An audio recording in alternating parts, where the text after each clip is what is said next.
This is a recent video that was published, and unfortunately, it has so many mistakes, and so we're gonna pick the top 15 to cover today. Number 15, taking videos and footages of police and military. I've got my ID. Look, this is my ID, I'm from the press. Again. This is lockdown area. No camera, please. But we're within our rights to report from here. Oh, yeah. But this lockdown area. Throughout the entire world, you really can't be taking footage of police and military. So many countries, that's illegal. Even in the United States, if you took video footage of the security around the White House, that could get you thrown in jail. Well, Al Jazeera thinks that because they're reporters, they're above everybody else. Number 14, complaining that they weren't allowed into high-risk areas of COVID-19. We're not allowed inside these fenced-off areas. Now, I don't know if they don't realize how COVID-19 works. It spreads pretty easily, and so if they were able to go into an area that was high risk, they could easily pick up COVID-19, especially when you look at the video footage and realize that lots of times they weren't wearing a mask, or they only were wearing a mask. I mean, look at how many doctors who were completely prepared, had tons of protection, picked up COVID-19. Number 13, blocking comments. You need to always allow comments, but in this video, they have blocked all comments on YouTube. You need to allow people to be able to point out when you don't do things that are accurate or when you do things really biased.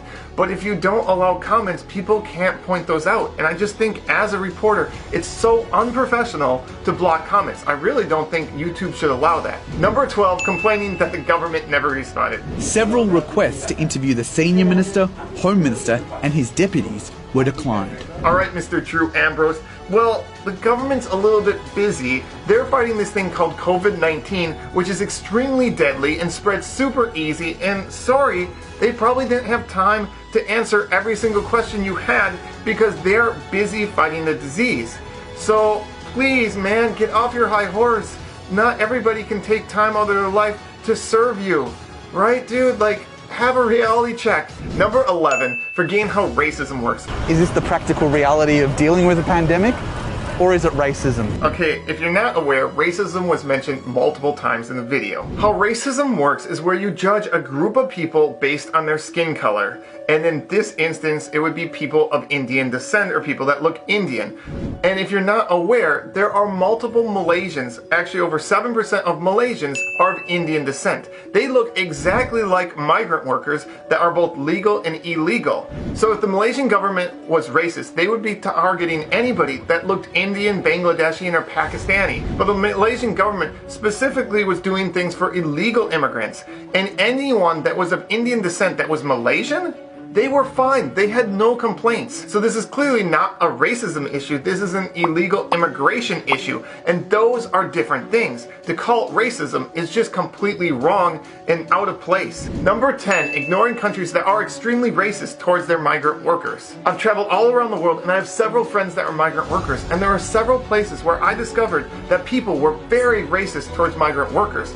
And actually in Malaysia, migrant workers are treated better than almost anywhere else in the world. Here, locals of a different country call legal migrant workers lazy, messy, unhygienic.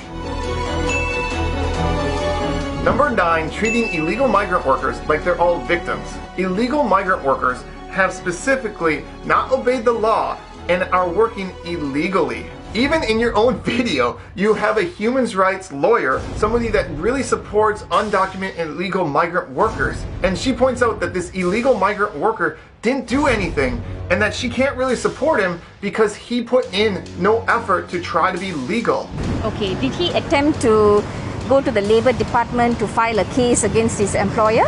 And throughout this video, you often show that they are victims when they could have just put in some effort to make sure that they obeyed the law and got a working visa. Number 8, saying the jobs that migrant workers are working, Malaysians don't want to work. And it's probably true. There are several jobs that Malaysians would prefer that migrant workers did. But in the video, you show how there used to be 60 jobs at the market that migrant workers worked. And when they set out applications, they had over 500 Malaysians apply for that job. So clearly, in this job, Malaysians wanted to work it, but their jobs were taken by migrant workers. Mohammed ran a recruitment drive to replace the foreign workers with locals. 500 Malaysians applied for just 60 positions. Number 7, never acknowledging that illegal migrant workers put the entire country at huge risk for COVID-19.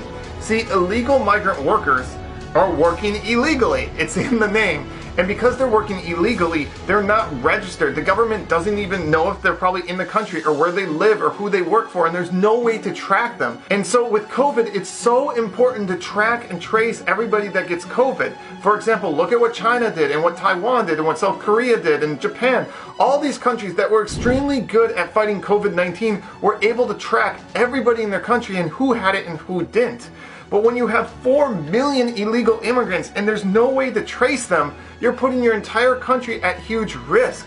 And putting this in the video is so important because then people can kind of understand why the Malaysian government might be trying to figure out who's illegal in Malaysia, because it affects the safety of all Malaysians. Number 6. Acting like sitting in the sun and getting questioned about if you're legally working in Malaysia is like the worst thing in the world. He says his whole family, including his son and daughter, were handcuffed and chained together with other children and the elderly under the hot sun. They were only released hours later after authorities verified their documents. Alright, right now COVID-19 is happening. There are so many children around the world that are losing parents to COVID-19 and are going to be raised without their father or mother. And you are upset that a daughter had to sit out in the sun? I mean, if this is the worst thing that happens in your COVID-19 experience, you are very blessed because so many people around the world would give anything to be able to sit out in the sun a few hours and know that their country is safe.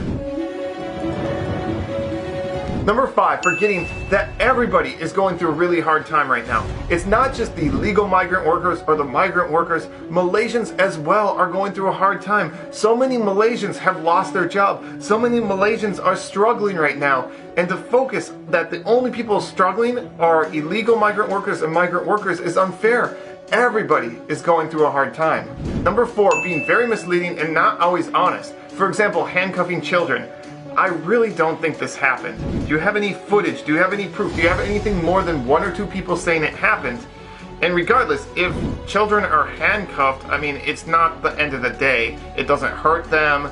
Oh, big deal. I mean, come on. I'm a dentist. I have to treat kids' teeth all the time. That's way worse and way more painful than getting handcuffed. But I do it because it's for the good of the kid overall. So just because something's inconvenient or unpleasant, not everybody lives in a fairy tale land, but regardless, I think that was pretty inaccurate. You also use multiple selective examples. You purposely pick stories and try to show things that made Malaysia look bad. I mean, you look at the end of the video, you purposely pick a mother with a child. Come on, that was set up. You didn't pick a 50-year-old man, you picked a mother with a child. Many Malaysians, especially doctors and nurses, have risked their lives treating COVID-19 positive patients that were illegal immigrants. These illegal immigrants got free care, free food, free clothing, free toiletries, and everything was provided to them.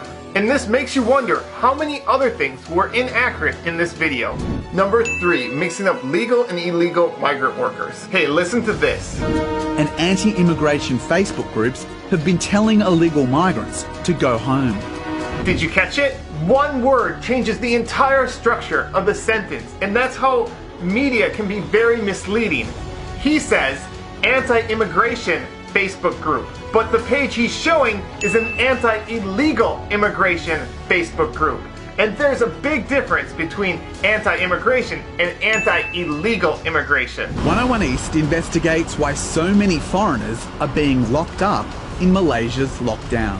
Even in the intro summary, you got it wrong. You're not investigating foreigners, all foreigners. No, you're investigating illegal foreigners. You need to say the word illegal. Number 2, completely not understanding how you fight COVID-19. Authorities have been carrying out military-style operations across the capital, Kuala Lumpur. COVID-19 is a time where you need to be strict. You can't allow people moving all around. You need to be very, very strict because if one person with COVID-19 moves and goes about, they can easily spread it to so many more people. And so COVID-19 is a time that you need to have a military-style lockdown because that's the only thing that works. It worked in Taiwan, it worked in Hong Kong, it worked in China, it worked in South Korea, and it also worked in Malaysia. And in this video, you make it sound like a military-style lockdown is a bad thing. No, that is an amazingly good thing. And the USA and many other countries in the Americas have not done that, and look at the results. Wouldn't you rather have a little bit of a military-style lockdown and save thousands of lives? I think most people would be in favor of that. Number one, never saying the good things about Malaysia. Malaysia is an incredible success story.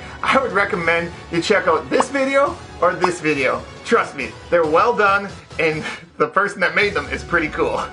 Anyway, regardless, Malaysia did such an amazing job. I mean, it was amazing to see how people from all different backgrounds, famous and average citizens, all came together for the good of Malaysia. And I think that's really important to talk about in this video when you're going to be talking about COVID-19. And that was completely ignored, and completely wrong to ignore that in making this video.